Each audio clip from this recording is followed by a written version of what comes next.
स्वागत है आप सभी का श्री वीर विक्रम सिंह इंटर कॉलेज से। मैं अमरीश सिंह। आज जो है हमारा क्लास 11 का सिलेबस जो है स्टार्ट हो रहा है। इसका फर्स्ट चैप्टर मैंने आपको जो है इंडेक्स भेज दी थी, जिसमें बता दिया था मैंने आपको कि फर्स्ट चैप्टर है हमारा some basic concept of chemistry. Some basic concept of chemistry, रसायन विज्ञान की कुछ मूल अवधारणाएं। ठीक है, तो इसमें जो है हमने बहुत सारी शाखाएं हैं केमिस्ट्री की, लेकिन हमें जो है 11th क्लास में आपका इनऑर्गेनिक पार्ट से कुछ पढ़ना है, ऑर्गेनिक पार्ट से पढ़ना है और फिर फिजिकल पार्ट से कुछ पढ़ना है। ठीक है, तो सबसे पहले हम जो है चलते हैं केमिस्ट्री की डेफिनेशन क्या है। ठीक है, तो केमिस्ट्री की डेफिनेशन अगर आप अपनी भाषा में अपने शब्दों में कहना चाहते हैं तो क्या होगी केमिस्ट्री की डेफिनेशन। आज जो भी रिएक्शंस हम अपने आसपास देखते हैं, जैसे जंग लगना हो गया, आपका दूध से दही बनना हो गया, ये सब क्या है, ये सब जो है केमिकल रिएक्शंस हैं। ठीक है, तो इन जो भी हमारे आसपास पदार्थ दिखाई दे रहे हैं आपको जो भी जैसे लोहा है या फिर मान लिया ये लकड़ी है, ये सभी जो है पदार्थ हैं और इन पदार्थों के संगठन, इनकी संरचना, इनके पदार्थों में परिवर्तन, जो इन सब की जो स्टडी की जाती है वो सब हम रसायन विज्ञान के अंतर्गत करते हैं। ठीक है, आपको क्या क्या समझ में आया। पहले तो हम इनके गुणों के, इनके संगठन मतलब किन किन चीजों से मिलकर के ये पदार्थ बने हुए हैं, इनका अध्ययन करते हैं। उनमें परिवर्तन क्या होते हैं, पदार्थों में परिवर्तन क्या होते हैं, इनका अध्ययन करते हैं इसी के अंतर्गत। ठीक है, और कैसे हम इनकी भौतिक अवस्था को परिवर्तित कर सकते हैं, ये सब केमिकल चेंजेस होते हैं। चलिए देखते हैं हम आगे। तो सबसे पहले हम पढ़ेंगे कि केमिस्ट्री की परिभाषा क्या है। ठीक है, what is the definition of chemistry. तो हम पहले पढ़ेंगे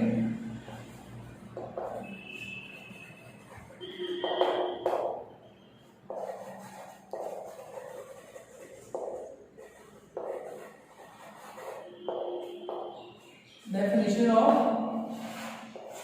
केमिस्ट्री। ठीक है, तो देखिए, विज्ञान की वह शाखा जिसके अंतर्गत हम पदार्थ के संगठन तथा गुण के तथा उनमें होने वाले परिवर्तनों का अध्ययन करते हैं, वो जो है रसायन विज्ञान कहलाती है। तो देखिए, हमारी जो परिभाषा बनेगी वो होगी विज्ञान की वह शाखा जिसमें पदार्थों के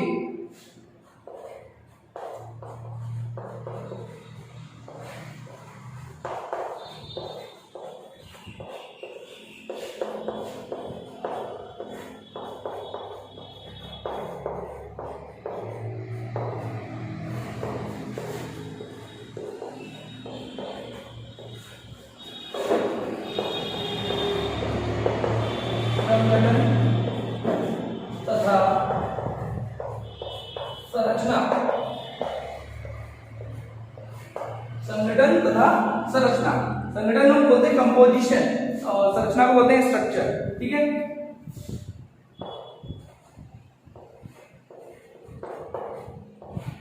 गुणों एवं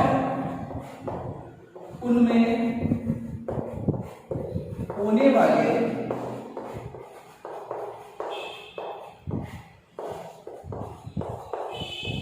परिवर्तनों का अध्ययन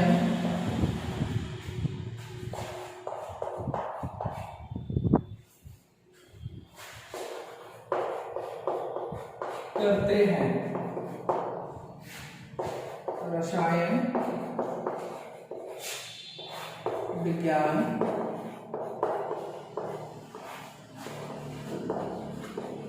कहलाता है।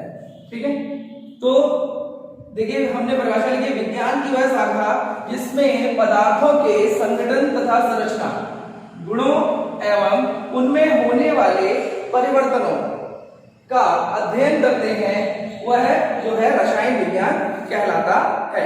ठीक है, डेफिनेशन लिखेंगे तो यहाँ पे कॉमा लगाएंगे। ठीक है, रसायन विज्ञान कहलाता है। जैसे अब परिवर्तनों की बात करें, जैसे संगठन की बात करते हैं, तो संगठन में क्या है कि जैसे मान लीजिए कोई पदार्थ है, अब उसमें क्या है, मूल पदार्थ क्या क्या मिले हुए हैं, ये सब जानकारी हम जैसे यहाँ से देख करके या उसको सामने से फ्रंट में देख करके नहीं कर सकते। इसकी स्टडी काय के अंतर्गत की जाती है, रसायन विज्ञान के अंतर्गत की जाती है। उसका स्ट्रक्चर कैसा है, यानी कि जैसे मान लिया हमने CO2 है, CO2 में कार्बन भी है, ऑक्सीजन भी है। अब ऑक्सीजन और कार्बन में कौन सा बॉन्ड है, किस तरीके से जुड़ा हुआ है, ऑक्सीजन दो आपस में जुड़े हैं या कार्बन बीच में है, इस सब की जानकारी संरचना के माध्यम से हमें मिलती है। तो ये मॉलिक्यूल का स्ट्रक्चर होता है, तो इसकी स्टडी भी हम कहां से करते हैं, रसायन विज्ञान से करते हैं। मैं बात करूंगा उनकी प्रॉपर्टीज, वो क्या क्या गुण प्रदर्शित करते हैं, इसका अध्ययन भी हम रसायन विज्ञान के अंतर्गत करते हैं। अच्छा, सबसे बड़ी बात है उनमें होने वाले परिवर्तनों का अध्ययन। जैसे मान लिया हमारा जो है दूध होता है, मिल्क जो है, अब उसको जो है हम कर्ड यानी दही में जब परिवर्तित होता है तो किस प्रकार से ये परिवर्तन होता है, क्यों होता है, कितनी देर में होता है, ये सब जो है हम किसके अंतर्गत जानते हैं, रसायन विज्ञान के अंतर्गत जानते हैं। ठीक है, चलिए इसके बाद जो है हम पढ़ेंगे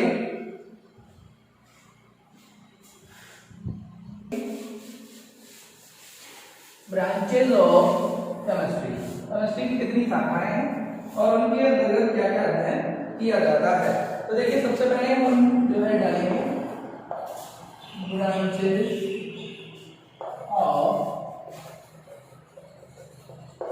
केमिस्ट्री।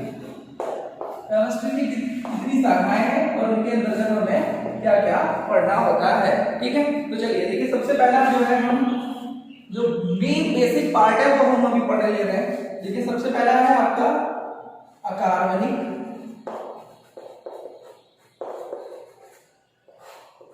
इसको हम बोलते हैं इंग्लिश में इनऑर्गेनिक केमिस्ट्री। ठीक है, तो क्या बोलते हैं, इनऑर्गेनिक केमिस्ट्री। दूसरा जो है आपका वो है कार्बनिक रसायन। कार्बनिक रसायन इसको हम बोलते हैं ऑर्गेनिक केमिस्ट्री। ठीक है, अच्छा चलिए तीसरे की बात करें हम, उसको बोलते हैं भौतिक रसायन और इसको बोलते हैं हम इंग्लिश में फिजिकल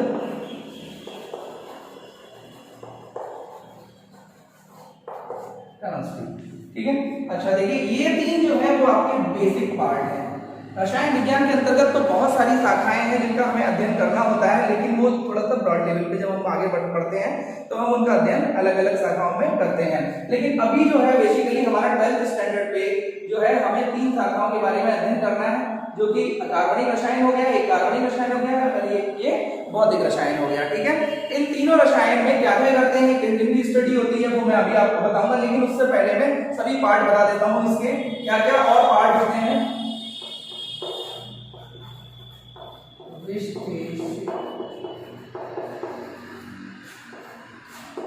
रसायन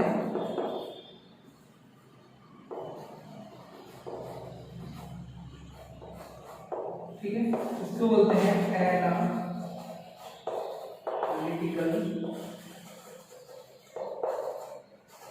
केमिस्ट्री। ठीक है, इसके बाद जो है हम पढ़ेंगे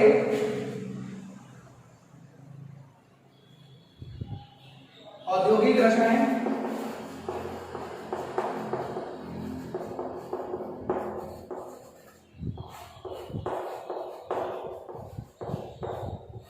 इसको हम बोलेंगे इंडस्ट्रियल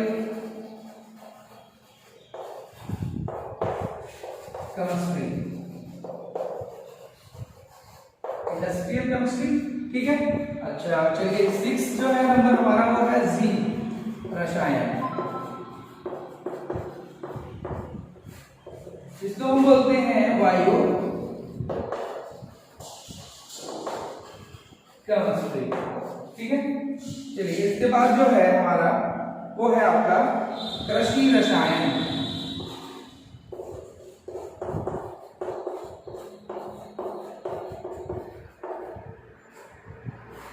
इसको हम बोलते हैं एग्रीकल्चरल केमिस्ट्री।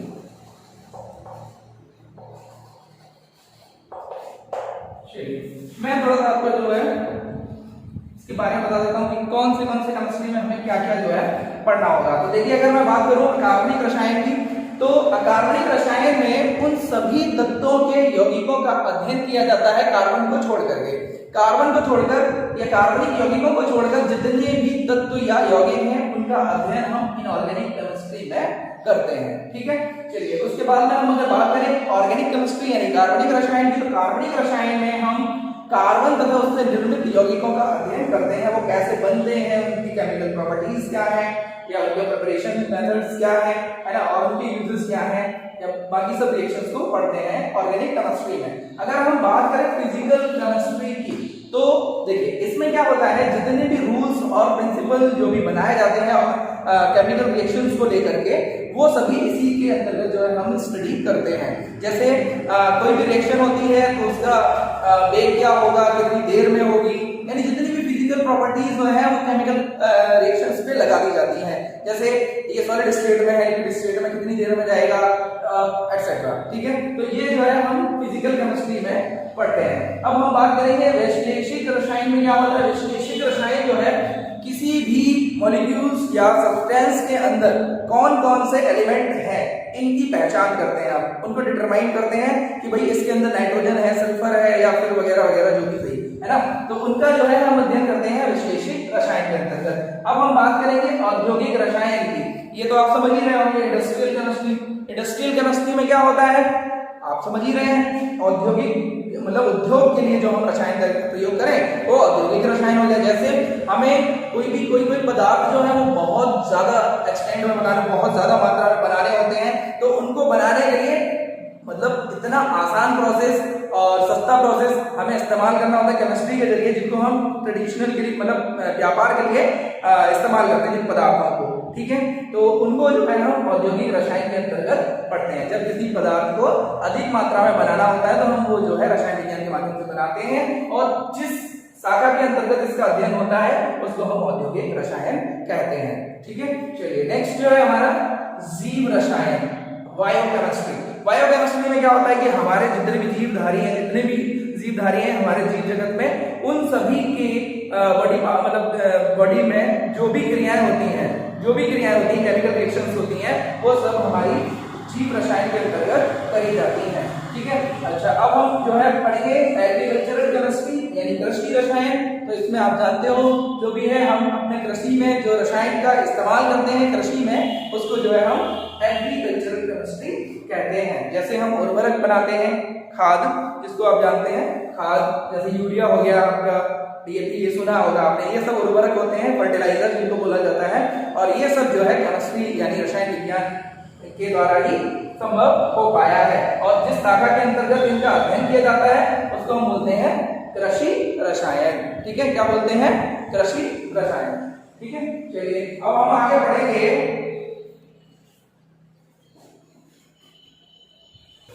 देखिए हम जो है पढ़ेंगे importance of chemistry in our daily life.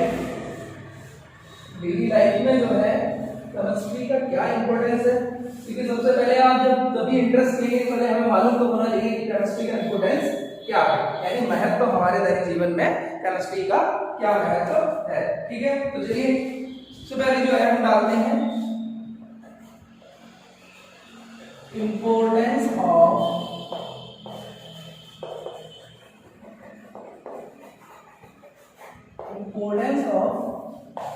Chemistry. देखिए सबसे पहले जो है हम पढ़ेंगे, आप जानते हैं हम लोग जो है रूरल क्षेत्र से बिलोंग करते हैं, तो हम लोग का सबसे बेस्ट जो व्यवसाय है वो क्या है, फार्मिंग।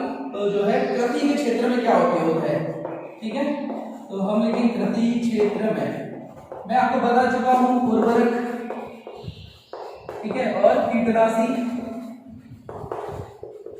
पेस्टिसाइड इसको बोलते हैं हम।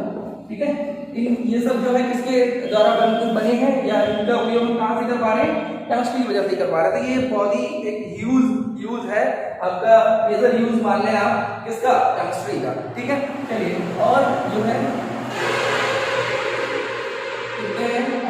भवन निर्माण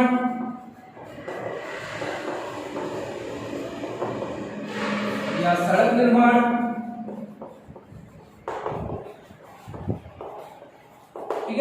भवन या सड़क निर्माण में जो है हम काफी केमिकल्स यूज करते हैं, जैसे आपका हो गया सीमेंट, ठीक है, पेंट, डाबर आपने सुना होगा, ठीक है। ये सब जो है आपका कहाँ से मिलता है, हमें केमिस्ट्री से ही मिलता है। ये तो आपका मालूम होगा, आपको बहुत पुराने समय से इस्तेमाल होता आ रहा है, सीमेंट, जिप्सम जिसको भी कह देते हैं। चलिए नेक्स्ट जो है आपका चिकित्सा के क्षेत्र में,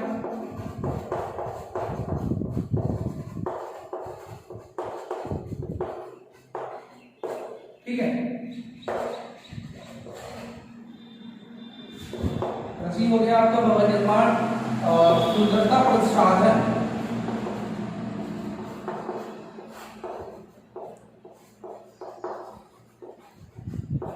सुंदरता प्रसाधन से मतलब आप समझ रहे होंगे तेल, क्रीम, पाउडर,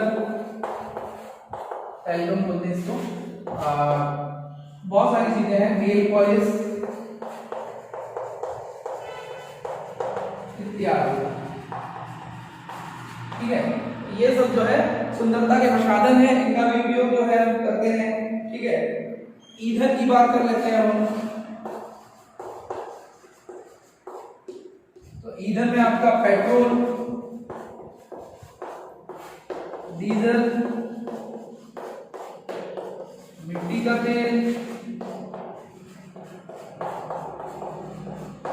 सीएनजी,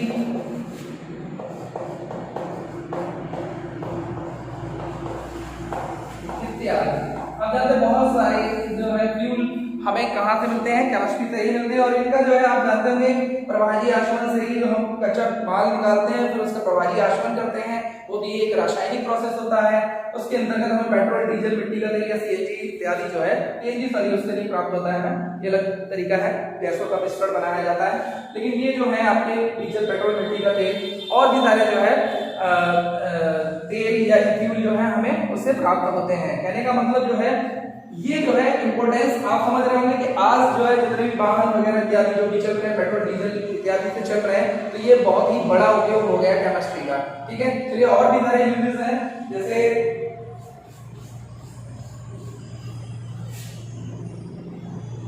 आपका ये हो गया युद्ध सामग्री, ये तो बहुत ही बड़ा महत्वपूर्ण उपयोग है, रसायन का उपयोग भी है, लोग इसका दुरुपयोग भी करते हैं। तो देखिए विस्फोटक पदार्थ, ये सब किसकी देन है, केमिस्ट्री की ही देन है, ठीक है। चलिए और हम बात करते हैं, देखिए एक प्रशीतक इसमें इस्तेमाल होता है, क्रेयॉन्स, ये सब काय की देन है, केमिस्ट्री की देन है, तो जानते होंगे आप, है ना। कोल्ड स्टोरेज में जो भी या शीतलन के लिए या ठंडा करने के लिए जो भी गैसेस इस्तेमाल होती हैं, वो जो है आपकी फ्रेयॉन्स इत्यादि है, ठीक है। तो आप देख रहे हैं कि इसका जो है बहुत बड़ा इंपॉर्टेंस है आपके डेली लाइफ में, केमिस्ट्री का बहुत सारा यूज है, ठीक है। तो चलिए अब हम यहाँ से शुरू करते हैं। हमने जो है केमिस्ट्री परिभाषा पढ़ी थी, तो उसमें क्या बताया गया था कि पदार्थों के गुणों को, उनकी संरचना को या उनमें होने वाले परिवर्तनों का अध्ययन जिस शाखा के अंतर्गत करते हैं उसको जो है हम रसायन विज्ञान कहते हैं। तो अब हम पढ़ेंगे कि पदार्थ यानी द्रव्य क्या है, द्रव्य की प्रकृति, ठीक है। तो हमारा नेक्स्ट टॉपिक जो है वो है आपका द्रव्य की प्रकृति।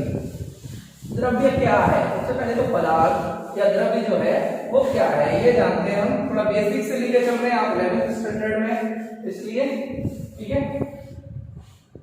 चलिए तो हमारा जो है अब नेक्स्ट टॉपिक रहेगा द्रव्य की प्रकृति।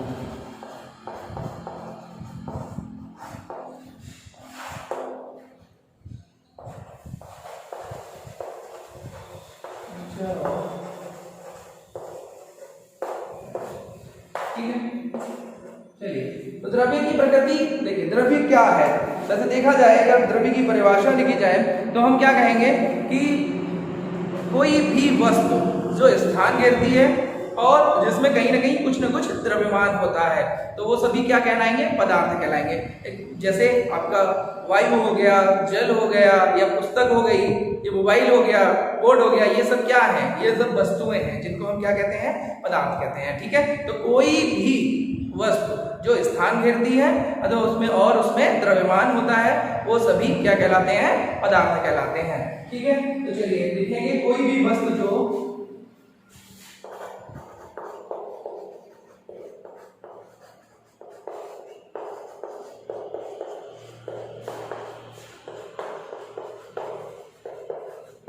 स्थान घेरती है और जिसमें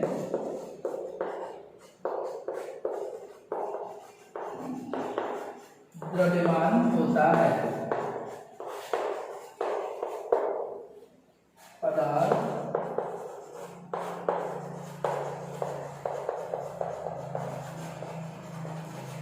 कहलाती है। जैसे वायु, जल, पुस्तक आदि बहुत सारी चीजें हैं। आपके आसपास जितनी भी चीजें, मतलब जो भी चीज आपको दिखाई दे रही है, वो सभी पदार्थ है ना, चाहे वो कोई भी चीज सही। ठीक है, जैसे मान लिया चौक है, बोर्ड है, डस्टर है, यहाँ पे मुझे दिखाई दे रहा है, बेंच दिखाई दे रही है, सभी क्या है? ये सभी पदार्थ हैं। ठीक है, अब बात आती है कि पदार्थ में आपने देखा ये वायु एक अलग टाइप का पदार्थ है, जल एक अलग टाइप का पदार्थ है, और ये पुस्तक एक अलग टाइप का पदार्थ है। अब आप देख रहे हो कि ये जो है हमें दिखाई देती नहीं है, वायु आंखों से दिखाई नहीं देती है, ये और पुस्तक में फर्क है। अगर हम जल को कहीं पे डालते हैं बह जाता है, पुस्तक को रख देते हैं वो एक जगह रखी रहती है।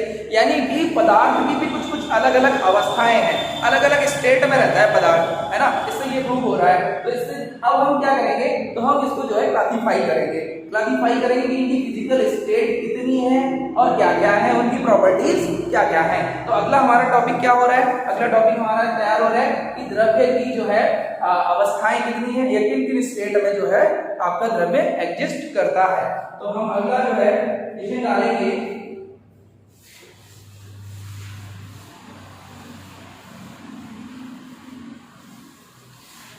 द्रव्य की अवस्थाएं। ठीक है, द्रव्य की अवस्थाएं। ठीक है, हम लोग भी एक तरीके से पदार्थ है, देखा जाए तो हम लोग भी एक पदार्थ है। ठीक है, द्रव्य की अवस्थाएं, स्टेट ऑफ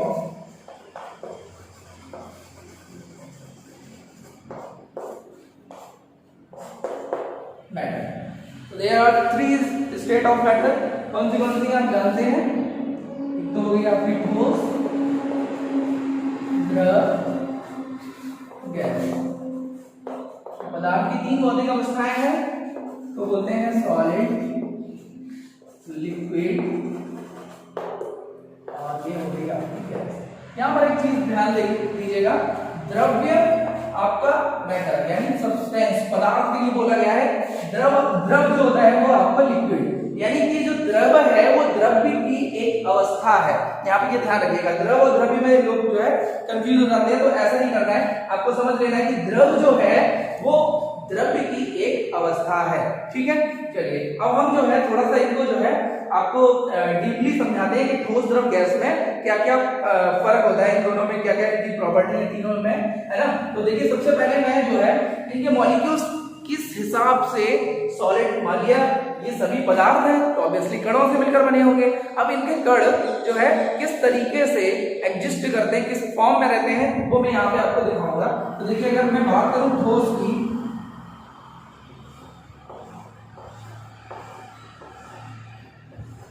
ये मॉलिक्यूल्स जो है इतना पास रहते हैं, जितना पास हो सकता है उतना पास ये रहते हैं। ठीक है, अगर मैं लिक्विड की बात करता हूं तो आप देखेंगे थोड़ा डिस्टेंस इसमें बढ़ जाती है।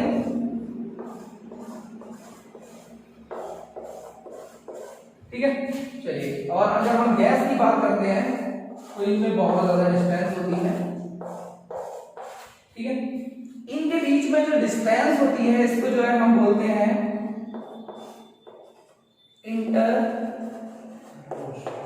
मॉलिक्यूलर डिस्टेंस, ठीक है, इसको बोलते हैं अंतरा आणविक दूरी।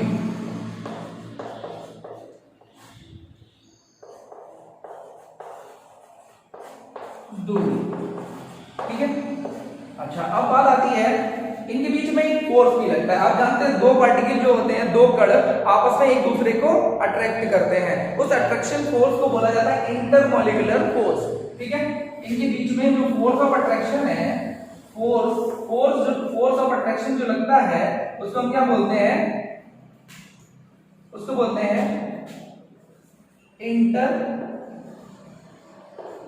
इंटरमॉलिक्यूलर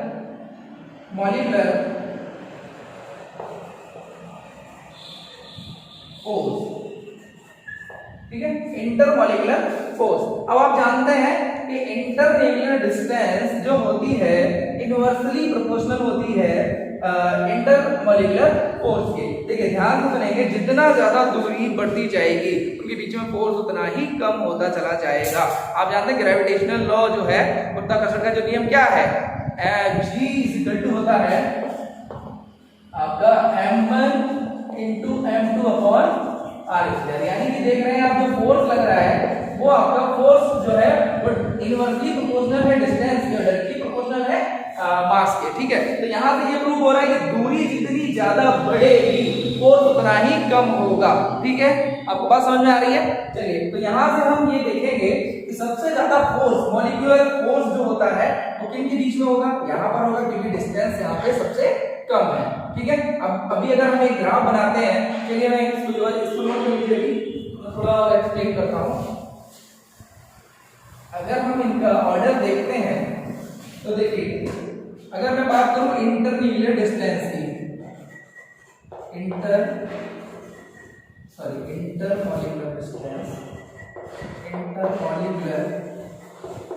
डिस्टेंस, ठीक है, तो आप देखेंगे सबसे ज्यादा इंटरमॉलिक्यूलर डिस्टेंस किसमें है, गैस में। तो ऑर्डर ये हो जाएगा आपका, गैसेस मॉलिक्यूल्स में इंटरमॉलिक्यूलर डिस्टेंस सबसे ज्यादा, उससे कम हो जाएगी आपकी लिक्विड में, ठीक है, और उससे भी कम होगी आपकी सॉलिड में। ठीक है, अब हम अगर बात करें इंटरमॉलिक्यूलर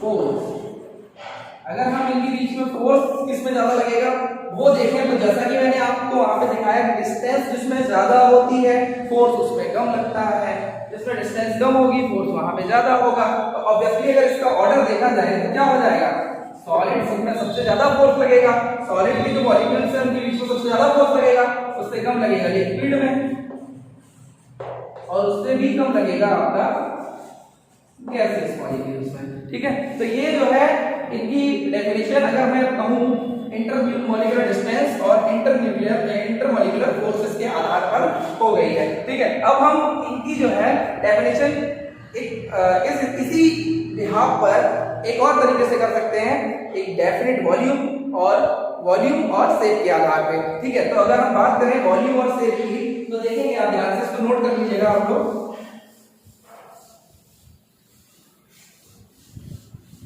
देखिए, अगर हम वॉल्यूम की बात करें,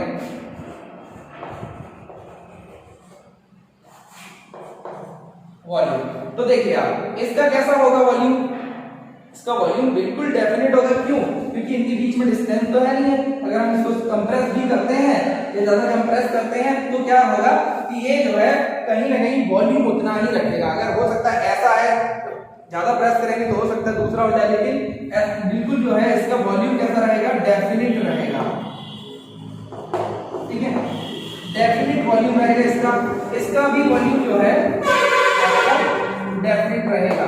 थोड़ा कंप्रेस है लेकिन नहीं, अगर देखा जाए तो उसके कंपैरिजन में बिल्कुल नेग्लिजिबल होता है।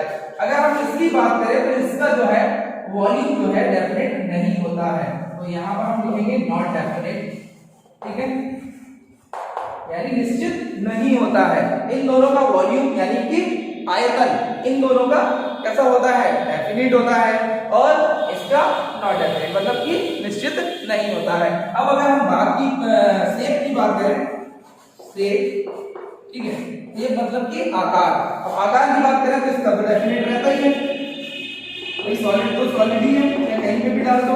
अभी ये एक ईंट यहाँ पे रखी है, अब हम उसको दूसरी जगह रख दें तो ईंट तो वैसी की वैसी रहेगी, चाहे किसी कमरे में रख दो, चाहे कहीं बर्तन में रख दो, कहीं भी जैसा भी होगा वो वैसा ही शेप में रहेगा, कोई भी सॉलिड है। लेकिन लिक्विड का क्या रहता है कि ये अपनी शेप को चेंज कर देता है। जैसे मान लिया मैंने जो है 1 लीटर पानी लिया और अगर उसको बॉटल में करके बर्फ जमा दी तो क्या होगा, वो वैसी की वैसी ही यानी बॉटल की शेप में बन जाएगी। अगर हम उसको किसी और पॉट में जमा या डाल देते हैं तो वो उसकी शेप को एग्जिस्ट कर लेता है, उसी शेप में एग्जिस्ट हो जाता है। ठीक है, तो चलिए हम बता रहे हैं यहाँ पे कि लिक्विड की जो शेप होती है वो चेंज होती रहती है, तो ये नॉन डेफिनेट लिखेंगे इसको।